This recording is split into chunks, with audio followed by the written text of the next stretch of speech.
गावात जो आता वाढत चाललेला भाग आहे, जाधव वस्ती असेल, नव्यात होत असणारी कामेरकर माळा असेल, मुळीक वस्ती असेल, तलाव्या बसली पवार माळा असेल, या ठिकाणी आपण ही नव्यानं पाईपलाईन नेण्याचं काम आदरणीय साहेबांच्या आणि भाऊच्या माध्यमातून आपण करतोय. त्याचबरोबर माईकच्या जिल्हा परिषदेच्या फंडातनं आपण गावामध्ये 81 लाख रुपये खर्च करून नव्यानं 9 खोल्या बांधल्या.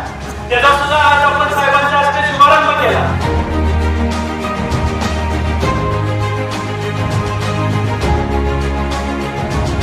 साहेबांच्या शिफारशीवर अमुक अभ्यासिकेचं काम तुम्ही मला द्या.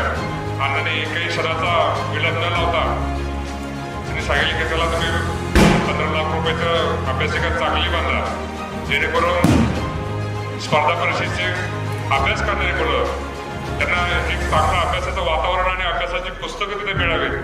त्यांना पुण्याला मुंबईला जायची गरज पडू नये असे एक चांगले अभ्यासिका तयार करा. आणि आज त्याचा शुभारंभ होतोय आणि इथं आल्यावर अत्यंत समाधान वाटलं की एवढ्या 1 वर्षाच्या कालावधीत एवढं जलजीवन मिशनचं काम, अभ्यासिका, मॉडेल स्कूल आणि विविध विकास कामं एवढ्या चांगल्या वर्गाच्या पद्धतीने केली. खऱ्या अर्थानं तुम्ही जो लोकनियुक्त सरपंचाचा कौल हर्षवर्धन देशमुख यांना दिला, त्याचं सार्थक या निमित्तानं त्यांनी केलं असं म्हणलं तर वावगं ठरणार नाही.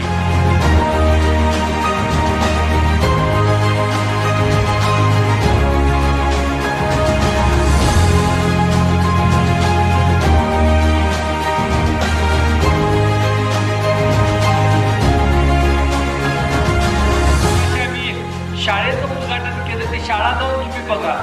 अशा पद्धतीच्या शाळा जिल्हाभर साहेबांनी मॉडर्न स्कूलच्या माध्यमातून उभा करायचं काम केलं. साहेबांनी निर्णय केला. याला खरं तर पूर्वी कधी डेप्युटेशनचे पैसे मिळत नव्हते, मात्र साहेबांनी पालकमंत्री असताना निर्णय केला आणि या जिल्ह्यातल्या प्राथमिक शाळेचा चेहरामोहरा बदलण्याचं काम आणि तिथली शिक्षण व्यवस्था चांगली करण्याची भूमिका हे फार चांगल्या पद्धतीने साहेबांच्या प्रयत्नानं झालेलं हे आपल्याला प्रामुख्यानं त्या ठिकाणी पाहायला मिळते.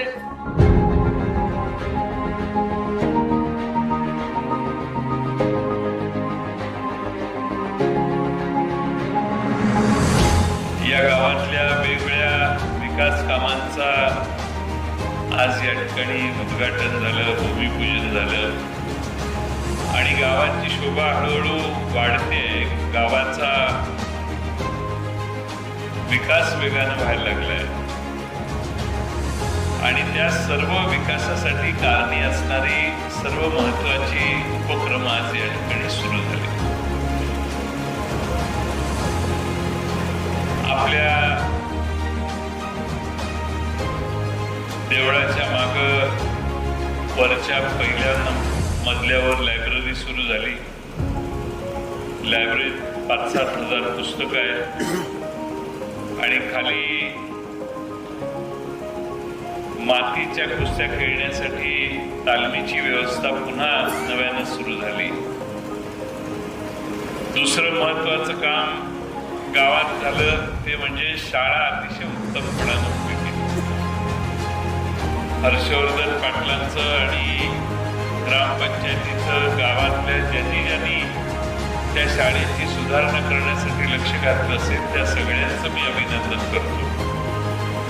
मॉडेल स्कूल नावाची कल्पना पालकमंत्री मी झाल्यानंतर या जिल्ह्यात आपण सुरू केली आणि त्यातून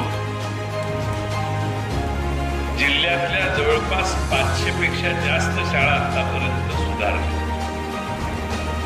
आज तुम्हा सर्वांच्या प्रयत्नांना अनेक कामं या गावात पुढेही हर्षवर्धन पाटील आणि त्यांचे सर्व सहकारी करतील असा विश्वास मी या निमित्तानं बाळगतो.